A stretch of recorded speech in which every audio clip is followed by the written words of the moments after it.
Halina guys, kain na tayo guys, kain na po tayo mga langga. Luto na po yung steam fish po natin. Nag-usok-usok pa sa kainit. Ayan o. Tapos may egg po tayo na boiled egg. Ang sarap. After ng workout ko guys, ito lang po yung kainin ko. No rice po siya. Oo. Pero hindi ko ubusin ito lahat ha. Ayan. Sarap ng ano natin. Nyam, nyam, nyam, nyam. Ang isa, ano lang to guys, isang isda ang kainin ko. Tapos dalawang egg. At saka papaya.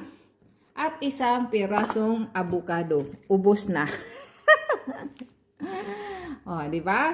Okay, thank you sa inyong lahat sa pag-support pa at walang sawang pagmamahal kang Shalala. Thank you.